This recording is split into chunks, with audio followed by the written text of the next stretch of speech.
أزمة بلبن بتكبر كل يوم أكتر عن اليوم اللي قبله، وبلبن النهاردة طلع ووجه رسالة للناس اللي بتنشر إشاعات وقال لهم قطع الأرزاق مش لعبة، و25,000 عامل في خطر بسبب كلامكم. ده غير إن الموجة عالية علينا جدا واللي بيحصل فينا مش بسيط. ده كان رد بلبن بعد ما محافظ الجيزة طلع قرار بقفل 12 فرع من محلاتهم، وقالوا إن الفروع دي اتقفلت علشان ما كانتش بتشتغل بتراخيص رسمية وما كانتش واخدة التصاريح اللازمة من الجهات المختصة، وده اللي نشره اليوم السابع وصدى البلد. ده غير كمان إن بلبن استخدمت مواد غير صالحة، وكلام كتير من ده منتشر على بلبن.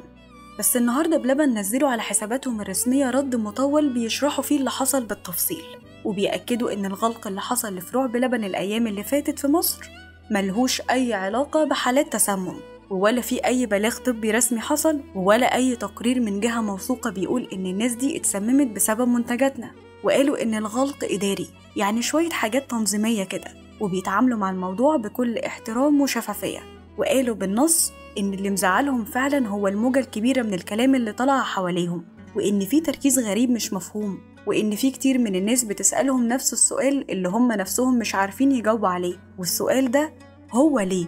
وقالوا كمان إن بعض الصحف والمواقع اختاروا العناوين اللي ممكن تولع وتجيب تفاعل من غير ما يتحققوا حتى من صحة الكلام، ومن غير ما يفكروا الكلمة دي رايحة فين وهتأذي مين. وقال افتكروا إن بلبن بيشغل أكتر من 25,000 شخص، يعني ناس بتاكل عيش من الشغل ده، ومفيش أي ذنب ليهم في اللي بيحصل، وإن وارد في أي لحظة ناس ممكن تلاقي نفسها فجأة من غير مصدر رزق بسبب شوية كلام على السوشيال ميديا. وقالوا إن مش موضوع مين بيحب البراند ومين لأ، ولا مين شايفهم يستاهلوا ولا لأ، ده موضوع أرزاق، ناس بتشتغل وبتكافح وملهاش ذنب.